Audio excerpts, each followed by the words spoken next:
le Seigneur va changer tout. Non. Ils viennent, ils jeûnent et ils l'ont fait pendant 70 ans. Dieu dit, rappelez-vous ce que je vous ai déjà annoncé par le premier prophète. Dieu ne changera pas sa parole.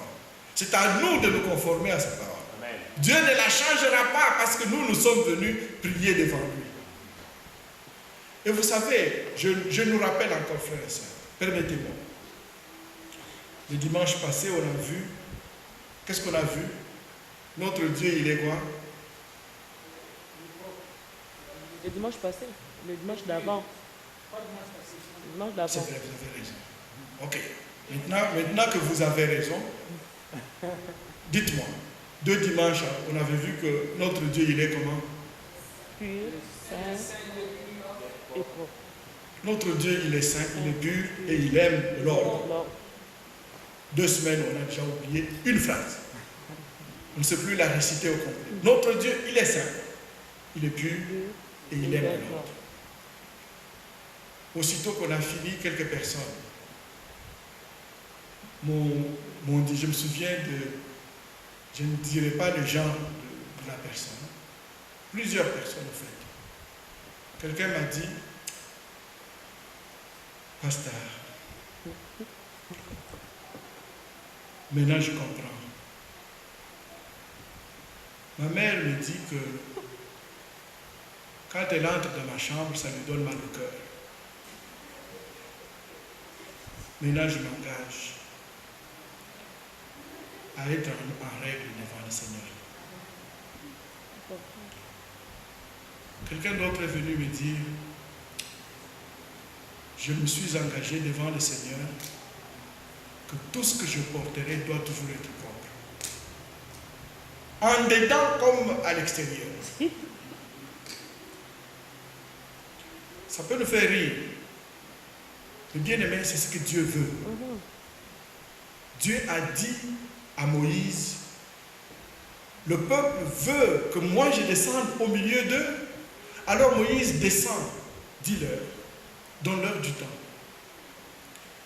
Qu'ils commencent par se sanctifier. C'est pourquoi notre Dieu, comme Pierre dit, soyez saints, parce que votre Père est saint. N'est-ce pas? Mais Dieu ne s'est pas arrêté là. Il dit, dis-leur aussi de laver leurs vêtements. C'est un commandement de l'Éternel Dieu. Si tu as des vêtements qui sentent, Dieu ne n'aime pas ça, frère et sœur. Et sur ce point-là, Dieu ne veut pas seulement ce que nous sommes. Ce n'est pas juste ta présentation que Dieu veut, mais c'est aussi ton environnement dont Dieu parle. Pas seulement toi comme individu, parce que nous avons vu dans Deutéronome que Dieu dit, le camp où Israël se tient devra être propre, frères et sœurs. Moïse dit, car l'Éternel est dans le camp, il ne faut pas qu'il voie les excréments. Et la dernière phrase, nous l'avons vu, Dieu a dit, si je vois ça, je me détourne de vous.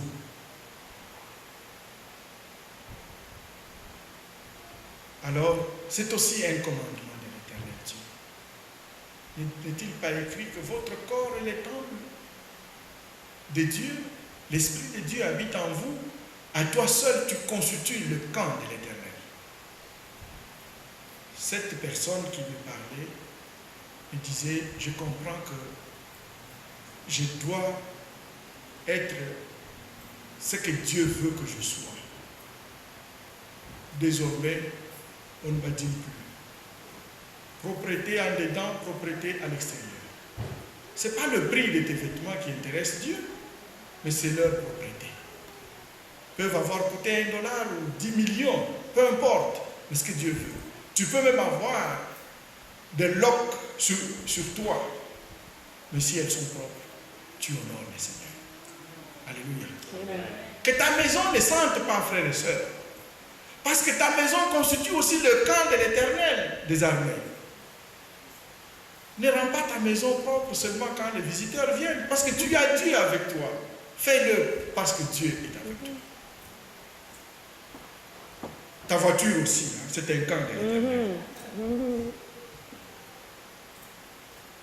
Si nous faisons cela, alors nous pouvons aller dans le jeûne devant le Seigneur. Vous savez, le Seigneur dit, j'en aurai de la joie. Dieu invitera même ses propres, il va inviter du monde, il dit, venez chez moi, vous allez voir combien c'est propre. Je ne dis pas qu'il faut, vous savez, si c'est sale et que vous amenez quand même toutes ces petites affaires qu'on va mettre dans les affaires pour que ça sente. Non. Les mauvaises choses ont toujours tendance à dominer sur les bonnes. C'est pas ça qui va enlever la mauvaise odeur. Trouver la source ou la cause de la mauvaise odeur et le problème sera réglé. Ouvrez les fenêtres, aérez la maison, Dieu en aura de la joie. Vous-même, vous allez en bénéficier. Quelqu'un d'autre me dit, ça fait tellement du bien d'être propre. Ce que je vous dis là, frères et sœurs, ce sont nos amis, nos frères et sœurs qui le disent. Quelqu'un d'autre dit, je ne savais pas que Dieu pouvait me parler de ça. Je dis, mais vous l'avez lu, c'est dans les Écritures. Ça ne vient pas de quelqu'un d'autre, ça vient du Seigneur. Prenez la tondeuse, frères et sœurs, tondez la pelouse chez vous. Pas seulement pour que les gens voient que c'est beau chez vous, non, parce que l'Éternel est dans le camp. Alléluia. Amen. Plantez des fleurs, faites du bien chez vous. C'est le camp de l'Éternel. Lavez votre auto quand même. C'est aussi le camp de l'Éternel. Vous savez, des fois, c'est tellement sale que quelqu'un passe et dit, lavez-moi s'il vous plaît. C'est comme si l'auto elle-même vous implore. Aspirez à l'intérieur. Toutes ces choses. Et ces sanctuaires, on doit en prendre soin. Tout ça, frères et sœurs, ce sont les commandements de l'Éternel Dieu. J'y reviens parce que certaines personnes m'ont demandé d'y revenir. Nous allons nous lever, frères et sœurs, et prier l'Éternel, notre Dieu, ensemble, pour lui dire, notre Père et notre Dieu, nous allons continuer de te servir. Te servir par la prière, par le jeûne. Nous allons commencer, c'est continuer, Père, de te servir autant d'années que cela sera possible, notre Père. Mais nous voulons aussi, notre Dieu, te connaître pour mieux te servir. La prière, c'est te servir. Prier, c'est te servir. Jeûner, c'est te servir. Et nous voulons te servir, Seigneur, avec fidélité, en obéissant, Seigneur, aux ordonnances, aux commandements que tu nous as donnés. D'ailleurs, ce que tu nous demandes de faire, Seigneur, c'est pour notre bien. C'est la santé pour nous. C'est la vie, Seigneur, pour nous. C'est le bonheur pour nous. Seigneur, encore une fois, pardonne-nous. Si nous avons toléré le désordre dans notre propre vie, le désordre dans ce que nous faisons, le désordre quand nous ne respectons pas l'heure, le désordre, Seigneur, lorsque nous ne savons pas prioriser les choses, lorsque nous manquons au Dieu de te donner la place qui te revient à notre vie. Pardonne-nous lorsque dans l'Église, nous avons voulu que les choses marchent et fonctionnent selon nous et non pas selon ta parole. Pardonne-nous lorsque nous venons constamment te consulter, soit pour aller dans la prière, comme l'ont fait, Seigneur, le peuple dans Zacharie, alors que nous avons oublié ta parole. Pardonne-nous, Seigneur, lorsque nous avons cru que, à force de prier, tu vas finir par changer les choses. Seigneur, donne-nous d'apprendre, Dieu, à être à ton service. Ce n'est pas toi qui es à notre service, mais c'est nous qui sommes à ton service. Oui, Père. Aide-nous, Seigneur. Merci de m'avoir parlé personnellement dans ce texte. Merci aussi d'avoir parlé à ton peuple. Nous allons quitter ces lieux bénis.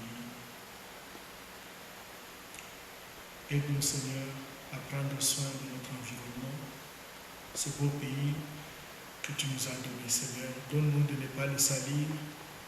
Donne-nous plutôt, Seigneur, d'en prendre soin comme tu avais établi, Seigneur, Adam au jardin pour le cultiver, en prendre soin. Seigneur, merci, parce que la propriété sera le mot d'ordre la propreté tant physique, matérielle que spirituelle, parce que c'est ce que toi tu aimes. Je veux vivre dans l'ordre, je veux vivre dans la propreté, je veux vivre dans la sainteté. Aide-nous, aide-moi, par ton esprit, nous te prions.